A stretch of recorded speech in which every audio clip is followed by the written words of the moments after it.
Hi everybody, my name is James McEnaney, this is Rebecca McCurdy, and we're here from the Herald to speak to you about the new special series that we're doing about additional support needs in schools. So as part of that, we've been doing the things you would expect. We've been analysing the public data, we've been speaking to politicians, we've had some really wonderful but quite difficult conversations with parents about the situations that they're facing just now as well. But one of the things that we've got as part of this series is something that Rebecca's written for us about her own experiences, and we're just going to sort of talk a little bit about that today. So could you even just explain what is your additional support needs, if you like, and how did you find it, how did it manifest, or how did you find out about it? Yeah, so I have dyspraxia, and I figured out in kind of an unconventional way. I was doing driving lessons at 21 and was really struggling, and I couldn't get my left and right, so he would tell me to take the next left and I would just go right, and it was a bit of a disaster. So he pulled me over and kind of explained that he thought I might have dyspraxia.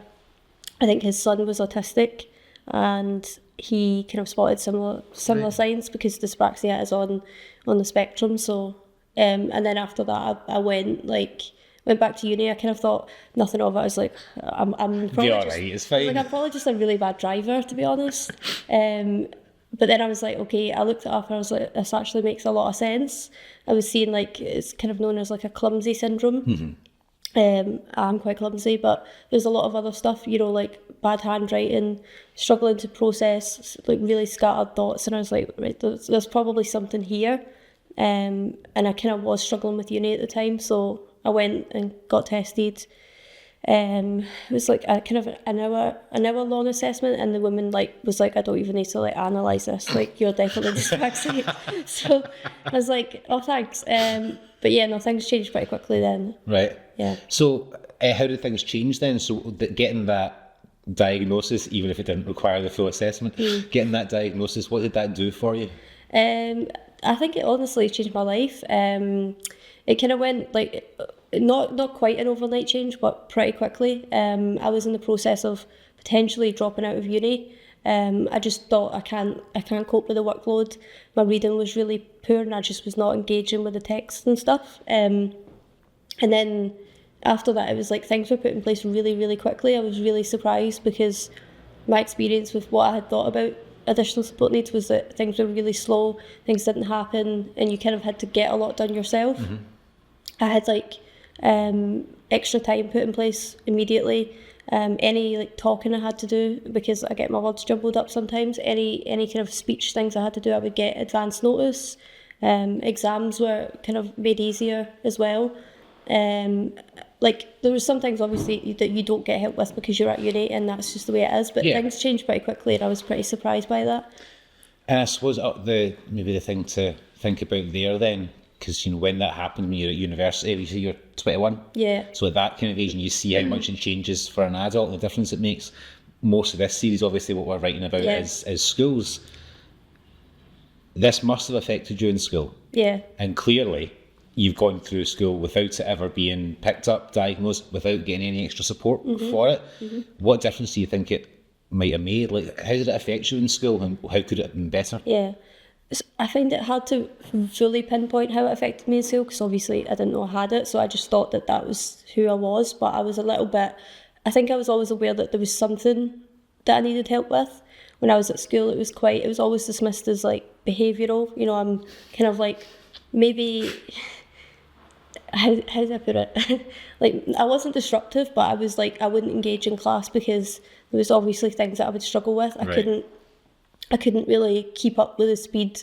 So through the dyspraxia diagnosis, I discovered that my reading speed is half of the average person. Okay. So that made sense to me. Okay, why can't I keep up with this? Why am I kind of behind everyone in the class? And then when you're in class and you can't keep up with something. So what I was doing was I was just talking away to someone else, or I'd getting distracted, or I'd fidgeting, and I'd get sent out of class. And from primary school right up until I think 6th year, it was always she's lazy, she doesn't want to engage, she doesn't want to learn. But that was so frustrating because I actually really loved school, and I loved learning. I didn't like school, but I really liked learning, and I had very, very strict career goals for myself, but it was always like, you know, you won't get to uni because you're not putting the effort in. So then I was eventually like, well, okay, I just won't engage then. Mm-hmm. And so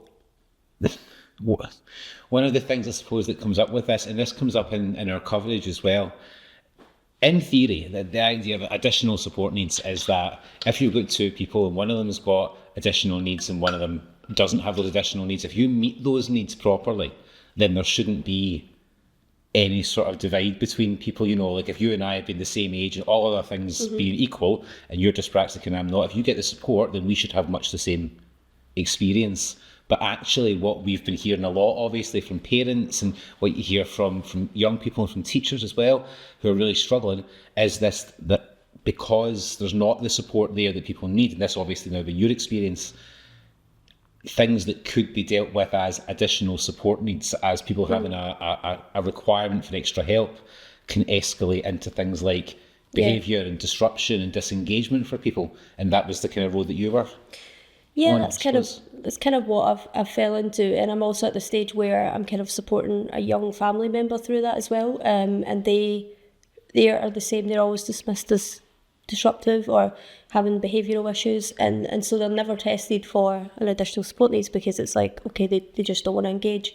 But I think through our series, we really have heard a lot of that kids are they're kind of written off at an early point, and the support is just never really put in place. Yeah, it was something I saw a lot as a college lecturer. I'd get a lot of people coming through, obviously, to do, say, a higher in the college. People have all been through school. I was like, why have you not got a higher already? You know, but for so many of them, the issue is they come into the college and you just talk to them and they've got these additional needs that just the school system didn't seem able to meet, which obviously is what we've heard a lot about. So hopefully that's kind of given you a bit of an insight into not just the excellent piece Rebecca's written, but what we're trying to do in general with this series. We really have heard some quite harrowing stories from parents, and you hear some awful, awful stuff from kids who are struggling. And what we really do have here, it would appear, is a crisis in additional support needs, where those extra needs are not being met. We've got a huge increase in the number of kids who've now got these additional support needs. It's putting pressure in classrooms, it's putting pressure in families, and it's something that Scotland really does need to take very, very seriously. Yeah. I think I would add, though, as well, that for me, being neurodiverse is something that I've become really proud of. And I think you say there's a crisis, and I do agree. I think it's at the diagnosis stage and the support stage at an early level.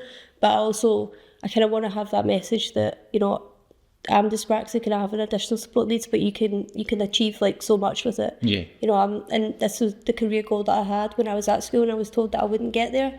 Now I am, so I want it to be with a little bit of help at the right time as well. You know. Yeah, I want it to be like a kind of positive as well. You know, it's not all like, I think people with additional support needs are very capable as well. And yeah, absolutely could achieve all the things they want to achieve, but sometimes just need that. Yeah, we just need sometimes a little bit extra help. Yeah.